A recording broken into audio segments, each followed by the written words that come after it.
Bonjour à tous les amis, ici mon prof de conduite. Comme vous le savez, notre objectif, c'est votre réussite. Cette vidéo, je vais la faire parce que j'ai reçu beaucoup de questions concernant les centres examens. Vous êtes plusieurs à vous poser la question.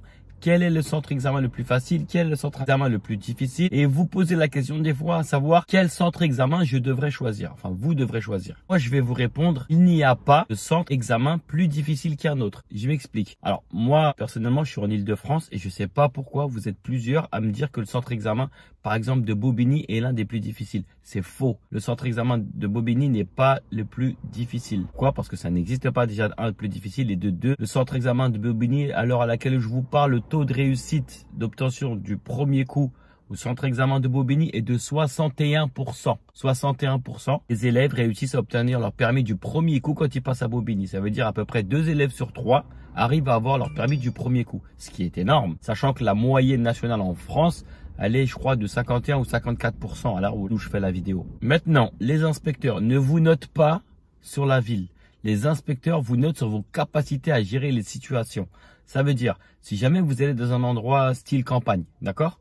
Un petit peu la campagne, je sais pas moi, il y a des centres examens comme dans l'Agny, comme peut-être à Villabé, peut-être à Villepinte. Il y a des centres examens qui sont un peu campagne en Île-de-France. Alors, pour ceux qui vont vraiment très loin dans les campagnes pour passer le permis, sachez que même en Île-de-France, on a des villes qui sont un peu campagne entre guillemets, d'accord?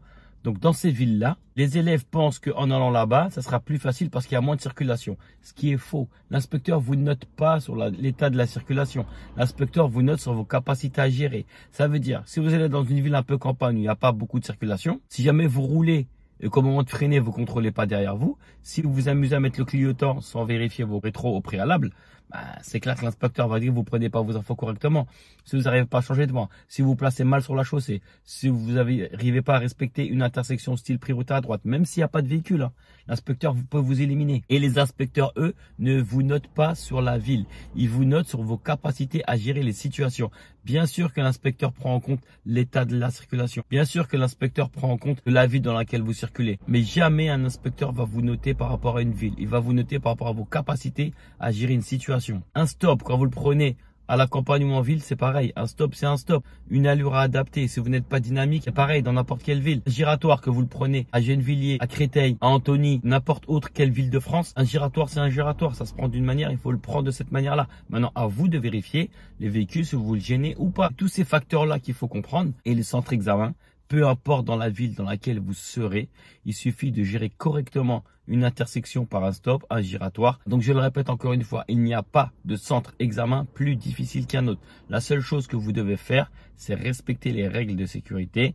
Un stop, c'est un stop, peu importe la ville. Un giratoire, c'est un giratoire. Il y a un placement respecté et une règle de priorité à respecter. N'importe quelle ville de France, c'est la même chose. Et vos contrôles, que ce soit intérieur ou extérieur, vous devez les faire, peu importe la ville ou l'endroit dans lequel vous serez. D'accord les amis? Après, moi ce que je vous préconise, c'est souvent de vous entraîner un petit peu dans le centre examen parce que rouler dans un endroit qu'on connaît déjà, c'est un petit peu moins stressant et on gère un peu mieux les situations. C'est pour ça qu'on fait des préparations examen dans le centre examen. D'accord les amis? Donc si vous avez la moindre question, le moindre doute, n'hésitez pas les amis, on est là pour vous répondre à toutes les questions, que vous fassiez partie de notre auto-école ou pas du tout. Et si vous voulez vous abonner à nos réseaux sociaux, on a plein de vidéos explicatives, Snapchat, TikTok, Instagram, YouTube, tout ce que vous voulez, on peut répondre à tout le monde et on vous met plein de vidéos explicatives. Bon courage à tous les amis.